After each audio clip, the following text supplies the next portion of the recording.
The auction block of Station Karis 7 hummed with the usual cacophony of galactic commerce. Traders from 100 worlds bartered for weapons, ships, and war beasts, the living engines of conflict that powered the endless skirmishes along the outer rim. Commander Thexrel of the Vryn Dominion stood with his arms crossed, his four eyes narrowing at the pathetic creature being led onto the platform. The warhorse, a Kelzari stormcharger, limped forward on 3 legs, its fourth hanging uselessly. Burns scarred its metallic hide, and one of its neural ports sparked intermittently. It had been a magnificent beast once, engineered for cavalry charges across hostile worlds, its cybernetic enhancements making it faster and deadlier than any natural predator. Now it was worthless. Lot 847, droned the auctioneer, a slug-like Horthian whose translated voice carried no enthusiasm. Kelzari stormcharger, 7 years old, combat veteran, minor injuries, starting bid, 500 credits. Silence.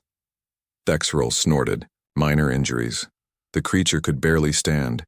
Its eyes, once fierce amber, were dull and unfocused. In the Vryn military, they would have euthanized it weeks ago. Sentiment had no place in war. 400 credits. The auctioneer tried again, desperation creeping into his monotone. More silence. A few traders had already turned away, moving toward the next lot where a pack of razor hounds snarled in their cages. 50 credits, a voice called out. The crowd turned. Thexral's eyes tracked the source, a human, a young one, at that, barely out of adolescence by their species' standards. She wore a worn flight jacket and carried herself with the quiet confidence humans often displayed, that strange mix of fragility and stubborn defiance that made them so unpredictable. The auctioneer blinked all 6 eyes. 50 credits. Going once. Going twice. Sold to the human. Laughter rippled through the crowd. Even Thexral felt his mandibles click in amusement. Humans were known for their odd attachments to broken things, but this was absurd. The girl had just wasted 50 credits on a beast that would be dead within the week. Her name was Sarah Chen, though she never bothered introducing herself to anyone at the station. She paid her credits, arranged transport to her small freighter docked at Bay 14, and spent the next 2 hours carefully guiding the warhorse into her cargo hold. The creature collapsed immediately. Its breathing labored.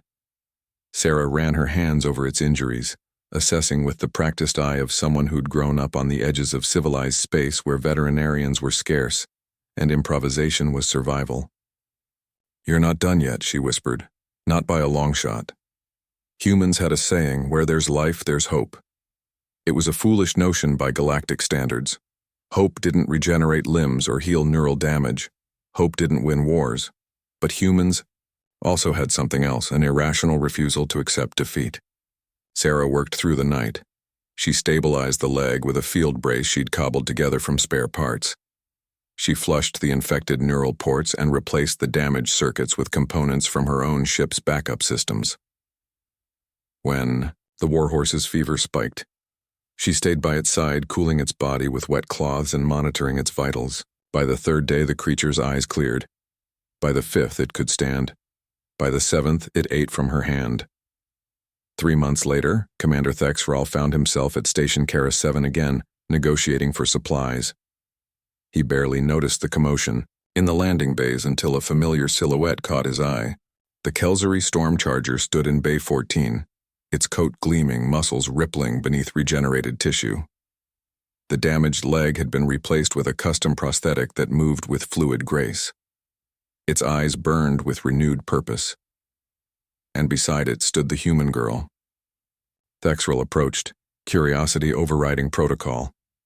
"That creature was dead," he said flatly. "How?" Sarah looked up from checking the warhorse's neural interface. "It wasn't dead. It was just forgotten. The injuries were catastrophic. No species invests such resources in a single beast." She smiled, that peculiar human expression that could mean a dozen different things. "That's the difference between you and us, Commander. You see a warhorse. I saw a living being that deserved a chance." Thexral's mandibles twitched. "Sentiment is inefficient." "Maybe." Sarah mounted the warhorse in one smooth motion. It responded instantly to her commands, its movements synchronized with her thoughts through the neural link. But this inefficient sentiment just gave me the fastest, most loyal mount in 3 sectors. I'd call that a pretty good return on 50 credits. She guided the creature into a trot, then a gallop, demonstrating control that would have impressed any Vryn cavalry officer. The warhorse moved like poetry, like violence held in perfect check. Thexrel watched them disappear into the station's thoroughfare, his 4 eyes blinking in sequence. Around the galaxy, species spoke of human irrationality, their emotional decision-making, their refusal to accept logical conclusions.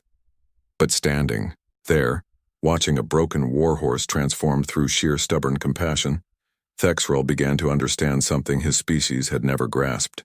Humans didn't survive because they were the strongest or the most logical. They survived because they saw potential where others saw waste. They invested in the broken, the forgotten, the discarded, and somehow, impossibly, they made it work. It was inefficient, it was illogical, it was terrifying. As his ship departed Karis 7 later that day, Thexral made a note in his report. Humanity remains unpredictable. Recommend continued observation. Their greatest weapon may not be their technology, but their refusal to abandon what others consider lost causes. In the cargo bay of a small freighter already jumping to hyperspace, Sarah Chen fed her warhorse an apple, an earth fruit she'd been saving, and scratched behind its audio sensors. "Good boy," she murmured. "Let's go find some trouble."